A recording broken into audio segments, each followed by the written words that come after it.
episode of Use Your Words, we're going to talk a little bit about how we can help our teens say yes or no.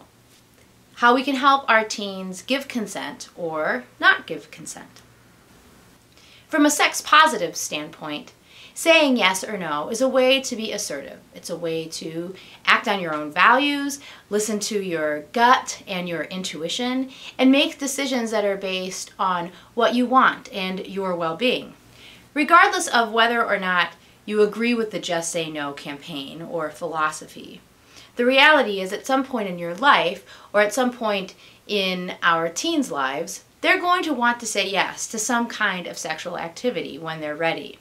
And if they've only ever heard just say no, when it comes time to say yes, it can be really frightening, intimidating, and overwhelming, and they may not know how. Saying yes or saying no in a given situation is going to be easier for some folks than it is going to be for other folks.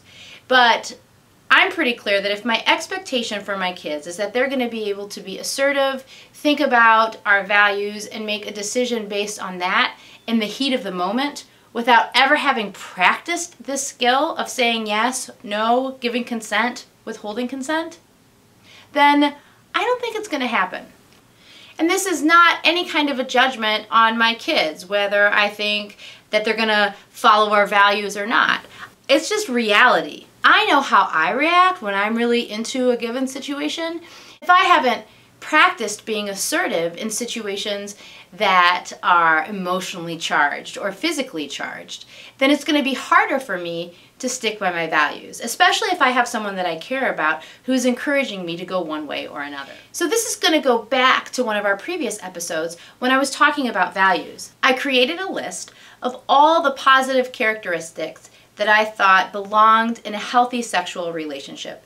The characteristics I would hope are present before either one of my children engaged in any kind of sexual behaviors. For different parents, this list is going to look differently, and it may even look differently depending on the age of your teens. But I just want to remind us all that this isn't only about right now. This skill isn't only about the age that our child might be at the present moment. This is about helping them develop the ability to be assertive regardless of the kind of situation they're in.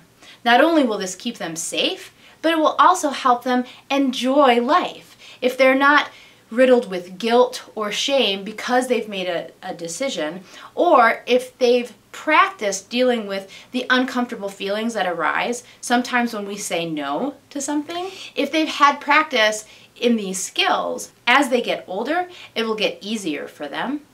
When my kids say yes, whether it's now or in the future to something, I would really prefer that they didn't have this nagging, yucky feeling behind them. And since I want to be a sex-positive parent and have a sex-positive home, then if we've practiced these skills, when they say yes to a sexual behavior that they're ready for, I want it to be a yes, a resounding yes, that's filled with pleasure and fun. And when they say no, I would like them to be as firm in their values and their core sense of being as they were when they said yes.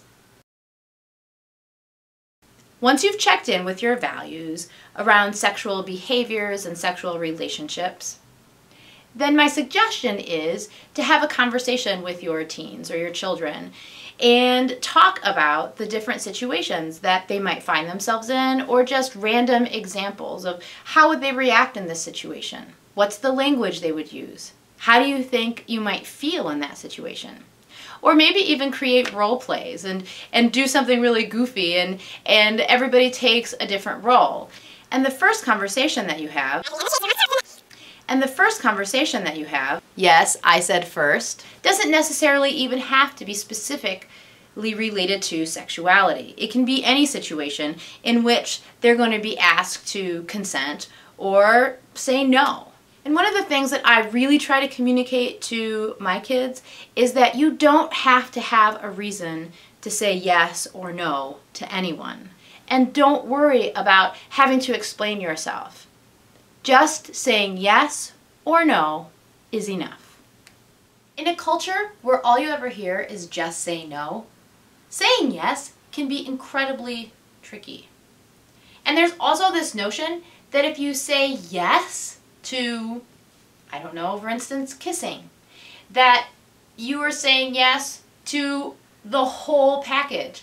That you're okay with anything else the other person thinks that they want. For me, saying yes is a spectrum, and that's how I talk about it with my kids. That there's a whole variety of things that you could say yes to, and you need to figure out a way to communicate that. Jacqueline Friedman, a sexuality educator, talks about consent and states very clearly that yes, or giving consent, isn't like a light switch. It's not like you flip the switch of yes and then everything else is fine and on the table and anything can happen. Yes is specific to a question or to a specific behavior or to a specific activity, right? And it's our job to help our teens figure out how to say yes to exactly what they want and no to what they don't want. And feel like it's okay to change their mind. That's right. Just because you say yes doesn't mean you can't change your mind immediately, a few minutes later, or even a lot later. And just because you say yes on Tuesday to making out, that doesn't mean that on Friday the yes still stands. Today's resource is a book titled When I Say No, I Feel Guilty, written by Manuel J. Smith. And I will be honest, this has been really helpful in my own life. And not only in my interactions with my teens, but with other folks, family, co-workers, clients that I engage with on a regular basis.